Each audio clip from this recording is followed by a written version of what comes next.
Hello friends, this is my third video to explain the basics of C language. Now let's start. So first of all, introduction to the C language. So C language is a one type of programming language. It is evolved by Dennis Ritchie at AT&T Bell Laboratory, Murray Hills, New Jersey, USA in 1972. It is evolved from the other programming language like ALGOL, algorithmic language, BCPL, and basic combined programming language, and B language. Unix is a very popular operating system which is developed at the Bell Laboratory also, was entire coded in the C language. So C language is used to solve the portability problem in the Unix operating system. यानी और Unix operating system में portability problem आता था. यानी portability problem का means क्या है कि आप प्रोग्राम को ट्रांसफ़र नहीं कर सकते थे एक पीसी में से दूसरे पीसी में. तो ये पोर्टेबिलिटी प्रॉब्लम को सॉल्व करने के लिए कौन सी लैंग्वेज यूज़ हुई है? सी लैंग्वेज. तो सी लैंग्वेज एक टाइप की प्रोग्रामिंग लैंग्वेज है जिसमें आप अपने खुद के प्रोग्राम बना सकते हो. इसको इवॉल्व किया था डेनिस रिचे ने इन 1972. तो सी लैंग्वेज के फीचर्स है. तो पहला है इजी टू लर्न. ये लैंग्वेज सिंपल लैंग्वेज है, नेचुरल लैंग्वेज में है, इंग्लिश लाइक लैंग्वेज है, यानी आप इजीली उसको लर्न कर सकते हो. मोर एफिशिएंट मीन्स आप मोर कॉम्प्लेक्स प्रोग्राम पर इजीली बिल्ड कर सकते हो. नेक्स्ट है faster than any other basic language. यानी पहले जो लैंग्वेज थी कोबोल, पास्कल, फोर्ट्रान, ये सभी लैंग्वेज से ये फास्ट है क्योंकि इसमें इनपुट आउटपुट फंक्शन यूज़ होते हैं, इनपुट आउटपुट स्टेटमेंट यूज़ नहीं होते. पोर्टेबल है यानी प्रोग्राम को आप ट्रांसफ़र कर सकते हो one computer to another computer. Procedural oriented programming language है यानी टोटली किस पे बेस्ड है? फंक्शन पे बेस्ड है. C program is a form of functions. यानी आप पूरा फंक्शंस बना सकते हो कोई भी टास्क परफॉर्म करने के लिए. स्ट्रक्चर और मॉड्यूलर प्रोग्रामिंग लैंग्वेज है यानी आपको लार्ज प्रोग्राम को डिवाइड कर सकते हो स्मॉल मॉड्यूल्स में. यानी process of dividing the large program into the small modules, it is called the modular programming language. It support the bitwise operation. Bitwise operation में एंड ऑपरेशन होता है, और ऑपरेशन होता है, नॉट ऑपरेशन होता है. तो ये जो ऑपरेशन है वो हायर लेवल लैंग्वेज सपोर्ट नहीं कर सकता. ये ऑपरेशन लोअर लेवल लैंग्वेज और असेंबली लैंग्वेज ही सपोर्ट करती है. लेकिन सी हायर लेवल लैंग्वेज है लेकिन उसको ये बीट वाइज ऑपरेशन को भी सपोर्ट करती है, इसलिए उसको मिडिल लेवल लैंग्वेज भी कह सकते हैं. उसके बाद है स्ट्रक्चर ऑफ सी लैंग्वेज. तो सी लैंग्वेज का स्ट्रक्चर में सबसे पहले होता है डॉक्यूमेंटेशन सेक्शन, उसके बाद लिंक सेक्शन, उसके बाद global declaration section, main function section और लास्ट में होता है सब रूटीन सेक्शन. उसमें जो मैंडेटरी पार्ट है वो है मेन फंक्शन सेक्शन और लिंक सेक्शन. बाकी के जो सेक्शन है वो ऑप्शनल है. तो सबसे पहला जो है डॉक्यूमेंटेशन सेक्शन, वो जो सजेस्टेड सेक्शन है, इसमें आप कोई भी इंफॉर्मेशन लिख सकते हो प्रोग्राम के बारे में या ऑथर के बारे में या अदर डिटेल्स लिख सकते हो, लेकिन आपको कमेंट में लिखना पड़ता है. कमेंट के लिए सिंगल डबल स्लेश यूज़ होते हैं, वो वन लाइन कमेंट के लिए यूज़ होते हैं, और स्लेश स्टार स्लेश जो यूज़ होते हैं वो मल्टी लाइन कमेंट के लिए है. तो अगर आपको कोई भी कमेंट लिखना हो तो आप यहाँ डबल स्लेश करके आप एक लाइन को कमेंट में लिख सकते हो, या आपको 2-3 लाइन लिखनी हो तो आप सबके आगे क्या लगा सकते हो? डबल स्लेश लगा सकते हो, या स्लेश स्टार और लास्ट में स्टार स्लेश लगा के पूरा पैराग्राफ को भी कमेंट में कर सकते हो. उसके बाद होता है लिंक सेक्शन. लिंक सेक्शन में आपको हेडर फाइल इंक्लूड करनी पड़ती है. उसके लिए ज़्यादातर यूज़ होती है हेडर फाइल है stdio.h यानी standard input output header file. इसमें आप जो भी स्टैंडर्ड इनपुट आउटपुट फंक्शंस है वो सभी ये हेडर फाइल में डिफाइन किए हैं, इसलिए हमें ये हेडर फाइल ऐड करनी पड़ती है. इसमें प्रिंट एफ, स्कैन एफ जैसे फंक्शंस डिफाइन किए हुए हैं. दूसरा है conio.h. उसका पूरा फुल फॉर्म है console input output header file, जिसमें क्लियर स्क्रीन यानी CLR, SCR और गेट CH जैसे फंक्शन डिफाइन किए हुए हैं, इसलिए हमें ये फाइल इंक्लूड करनी पड़ती है. अगर आप दूसरा वर्जन यूज़ करते हो जैसे टर्बो सी यूज़ करते हो तो आपको conio.h इंक्लूड करना पड़ता है. डेव C++ आप यूज़ करते हो या फिर आप विजुअल कोड में विजुअल स्टूडियो कोड में आप लिखते हो तो उसमें आपको ये हेडर फाइल इंक्लूड करने की ज़रूरत नहीं पड़ती.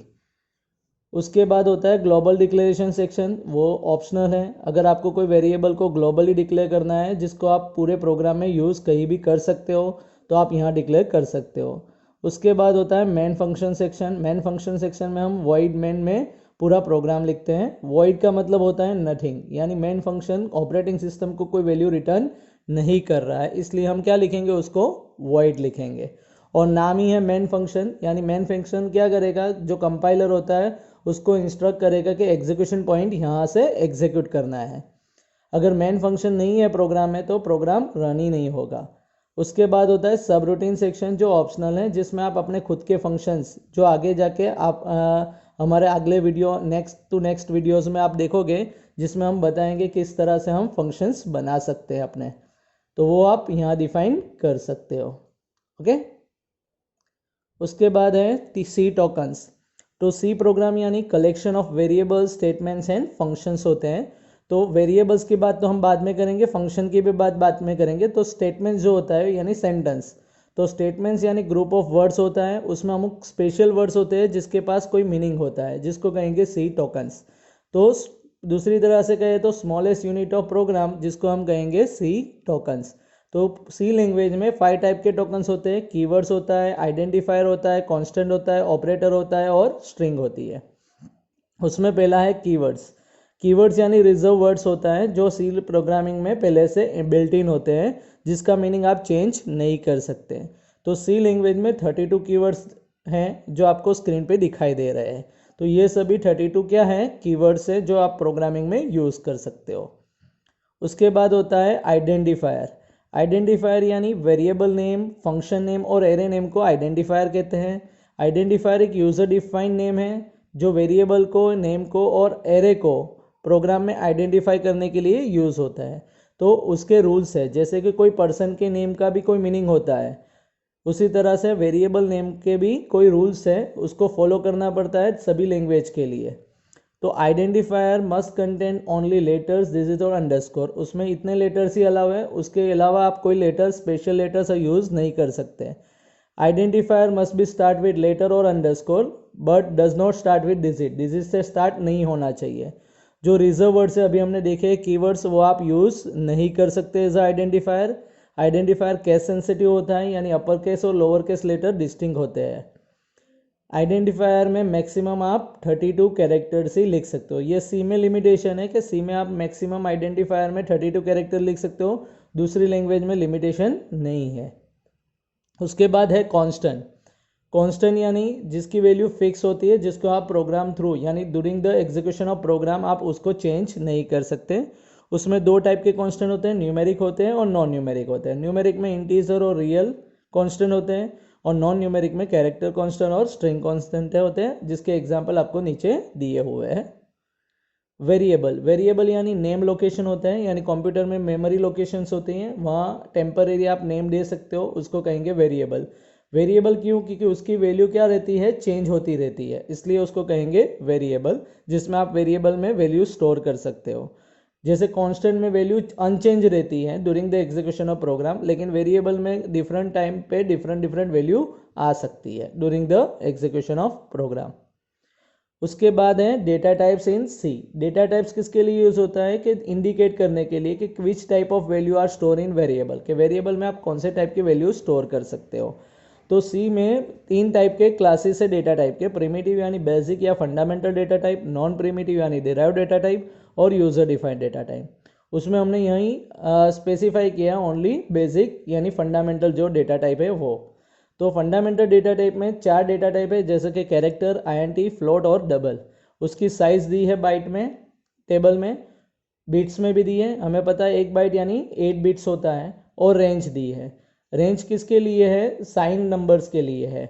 देखो नेगेटिव में भी आ रही है और पॉजिटिव में भी जा रही है, यानी कैरेक्टर की साइज होती है 1 बाइट, बिट्स में लिखते तो 8 बिट्स, उसकी रेंज है -2⁷ to 2⁻⁷ यानी -128 से लेके +127 तक आप नंबर स्टोर कर सकते हो। उसी तरह से अलग अलग डेटा टाइप की साइज दी है। अब नेक्स्ट वीडियो में हम दूसरे डेटा टाइप्स भी देखेंगे। Thank you.